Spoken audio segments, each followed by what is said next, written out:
नमस्कार, मैं हूं ब्रिज द्विवेदी। कमोडिटीज के इस खास शो मेटल मीटर में आप सभी का स्वागत है।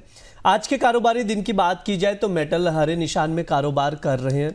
कॉपर में अच्छी खासी मजबूती दिख रही है। 1300 के ऊपर ट्रेड करता हुआ घरेलू बाजार में कॉपर नजर आ रहा है, 1% चढ़ चुका है। ऐसे में ट्रेडर्स की कॉपर, जिंक, लेड, एल्युमिनियम को लेकर क्या स्ट्रैटेजी होनी चाहिए, किस मेटल में दांव लगाया जा सकता है, कहां खरीदारी की जा सकती है, इस पर बातचीत करने के लिए हमारे साथ जुड़े पृथ्वी फिनमार्ट के डायरेक्टर और कमोडिटी एंड करेंसी के research head Manoj Jain ji. Manoj sir, बहुत बहुत स्वागत है आपका द बोनस में। नमस्कार ब्रिज जी। सर, पिछले साल यानी 2025 में हमने कॉपर में जबरदस्त रैली देख ली। क्या 2026 में भी ये रैली कंटिन्यू नजर आ रही है, ये तेजी कंटिन्यू दिख रही है? बिल्कुल, यहाँ पे न सिर्फ कॉपर बल्कि ओवरऑल इंडस्ट्रियल मेटल्स यहाँ पे 2026 में भी मजबूत लगते हैं। कॉपर निश्चित रूप से पिछली बार जो है हम कह सकते हैं कि industrial metal of the year रहा और वहाँ लगभग 60% तक के रिटर्न्स हमने बनते हुए देखे। लेकिन वर्ष 2026 में भी यहाँ पे ओवरऑल इंडस्ट्रियल मेटल्स में जो मजबूती है वो बरकरार रहना चाहिए, क्योंकि सप्लाई साइड यहाँ पे थोड़ी जो है वो टाइट नजर आती है। दूसरा, जो डिमांड है वो काफी मजबूत है और जिस तरह से क्रिटिकल मिनरल्स में कॉपर को शामिल किया गया यूएस की तरफ से वर्ष 2025 में, उसके बाद से हम देख रहे हैं कि इस मेटल का जो अक्यूमुलेशन है वो यहाँ लगातार बढ़ता हुआ नजर आ रहा है। इंडस्ट्रियल डिमांड काफी बेहतर है, सप्लाई कंसर्न है। ऐसे में वर्ष 2026 भी जो है कॉपर के लिए बेहतर रहेगा, लेकिन बाकी जो इंडस्ट्रियल मेटल्स है उनके लिए भी वर्ष 2026 फिर से एक बेहतर साल साबित हो सकता है। जी बिल्कुल, लॉन्ग टर्म नज़रिए से यानी 2026 में वापस से कॉपर में तेज़ी और देखने को मिलेगी, ये मनोज सर की राय निकल कर आ रही। 1308 पर ट्रेड करता हुआ नज़र आ रहा है। 1.5% से ज़्यादा का भाव कॉपर में चढ़ा हुआ है आज के सेशन की बात की जाए तो।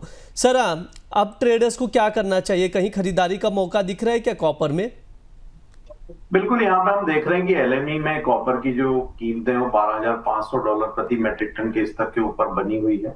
हमारा मानना है कि ग्रेजुअली कीमतें जो है वो 13,000 से $13,500 की ओर बढ़ती हुई नजर आएगी। भारतीय बाजारों में भी यहाँ पे छोटी अवधि में कीमतें फिर एक बार 1400 के स्तर को टेस्ट कर सकती है। बाय ऑन डिप्स की रणनीति रखना चाहिए। छोटी अवधि के लिए अगर किसी को रणनीति बनानी है तो यहाँ डिप्स में जो लेवल्स रहेंगे बाइंग के वो 1288 के रहेंगे। स्टॉप लॉस 1266 का रखना है। टारगेट यहाँ पे 1330 का रहेगा। पूरे वर्ष की अगर मैं बात करूं तो कॉपर यहाँ पे वर्ष 2026 के दरमियान 1660 तक के स्तर जो है भारतीय बाजारों में टेस्ट कर सकता है। 1660 मतलब सर अच्छी खासी रैली देखने को मिलेगी 2026 में कॉपर में। बिल्कुल जी बिल्कुल, कॉपर में आज की बात की जाए ट्रेडिंग कॉल स्क्रीन पर है 1288 यानी बाय ऑन डिप रहेगा 1330 तक के टारगेट के लिए। 1266 का स्टॉप लॉस लगाकर चल सकते हैं। ओवरऑल अगर देखा जाए 2026 में तो 1600 के ऊपर भाव पहुंच जाएगा, यानी यहाँ से और तेज़ होता हुआ कॉपर दिखाई देगा। सर, एल्युमिनियम पर भी आपसे राय लूँगा। 305 के करीब का भाव चल रहा है। ट्रेडर्स क्या रणनीति बनाए इस वक्त सर? एल्यूमिनियम भी यहाँ पे इंडस्ट्रियल मेटल में काफी बेहतर करता हुआ नजर आया था वर्ष 2025 में, और हमारा मानना है कि कॉपर में जिस तरह से पॉजिटिव मोमेंटम है और आगे भी हम वहां पे बढ़त की अपेक्षा रखते हैं, तो कहीं ना कहीं एल्यूमिनियम भी जो है वो कॉपर को फॉलो करता हुआ नजर आएगा। एलएमई पे कीमतें $2,900 के ऊपर काफी स्ट्रांगली सस्टेन होती हुई नजर आ रही है। हमारा मानना है कि वर्ष 2026 में एल्यूमिनियम की कीमतें एलएमई पर $3,450 तक एक बार जा सकती है। उस लिहाज से भारतीय बाजारों में वर्ष 2026 में एल्यूमिनियम भी 400 तक के स्तर को टेस्ट कर सकता है, लेकिन छोटी अवधि में भी यहाँ पे मोमेंटम पॉजिटिव रहेगा। अगर यहाँ पे इंट्राडे या 1 से 2 दिन के लिए ट्रेड लेना है तो डिप्स मिलते हैं 301 के आसपास, तो वहां बाय करना चाहिए। स्टॉप लॉस 298 का रखें। 307 और 310 तक के लक्ष्य वहां पे रखे जा सकते हैं। जी बिल्कुल, एल्युमिनियम में भी बाय ऑन डिप ही रहेगा। 301 पर बाय करें। 307 तक के टारगेट के लिए 298 का स्टॉप लॉस लगाएं। ये मनोज सर की राय है, ट्रेडिंग कॉल स्क्रीन पर है, आप लोग नोट डाउन करके चल सकते हैं। अब जिंक पर बातचीत कर लेते हैं। 309 310 के करीब का भाव चल रहा है, आज 1% अप है। सर, जिंक पर क्या राय रहेगी आपकी, कैसे देखते हैं जिंक को? जिंक यहाँ पे स्लो एंड स्टडी लेकिन काफी पॉजिटिव मोमेंटम दिखा रहा है। एलएमई पे अगर हम बात करें तो कीमतें $3,050 के स्तर के ऊपर वहां भी सस्टेन होती हुई नजर आई है। तो हमारा मानना है कि ग्रेजुअली वहां भी बढ़त देखने को मिलेगी, लेकिन कॉपर और एल्यूमिनियम के मुकाबले यहाँ पे जिंक में थोड़ी जो बढ़त है वो कम रहेगी, लेकिन स्लो एंड स्टडी यहाँ भी अपसाइड मूव ही देखने को मिलेगा। हमारा मानना है कि जिंक भी वर्ष 2026 के दरमियान $3,500 तक एक बार एलएमई पर जा सकता है। उस लिहाज से भारतीय बाजारों में 380 तक के स्तर वहां भी देखने को मिल सकते हैं। शॉर्ट टर्म के लिए अगर किसी को रणनीति बनानी है तो डिप्स में यहाँ भी बाय की सलाह रहेगी। 306 के स्तर मिलते हैं तो बाय करें। स्टॉप लॉस 303 का रखें, टारगेट ऊपर में 312 और 315 तक के रखे जा सकते हैं।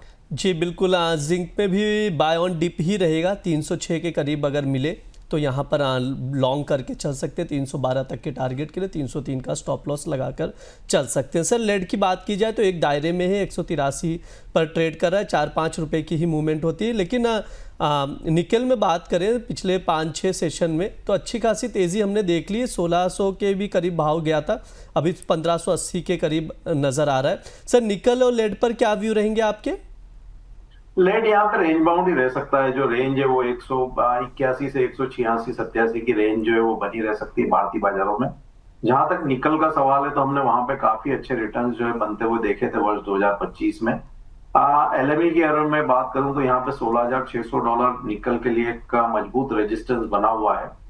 उस लिहाज से भारतीय बाजारों में भी जो 1600 से 1640 का जो रेंज है वो एक रेजिस्टेंस है। तो निकल में यहाँ पे लॉन्ग में एक बार ऊपर में मुनाफा वसूली की सलाह रहेगी। फ्रेश बाइंग के लिए थोड़ा डिप्स का इसमें वेट करना चाहिए। मेरा मानना है कि प्राइस थोड़ी ओवर स्ट्रेच्ड है तो इसलिए एक बार लॉन्ग में ऊपर में मुनाफा वसूली की सलाह रहेगी और फ्रेश बाय के लिए यहाँ पे थोड़ा डिप्स का वेट करना चाहिए। जी बिल्कुल, निकल लेड पर ये सर की राय है। ये ओवरव्यू हमने लिया तमाम जो बेस मेटल्स है, कॉपर, निकल, जिंक, लेड, एल्युमिनियम।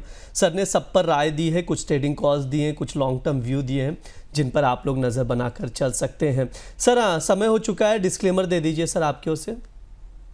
जो भी मेटल्स हमने डिस्कस किए हैं उसमें हमारे क्लाइंट्स की पोजीशन हो सकती है, हमारी कोई व्यक्तिगत पोजीशन नहीं है। और कोई भी ट्रेडर या निवेशक कोई रणनीति बना रहा है तो वो अपने वित्तीय सलाहकार की सलाह से ही बनाए और स्टॉप लॉस का पालन जरूर करें।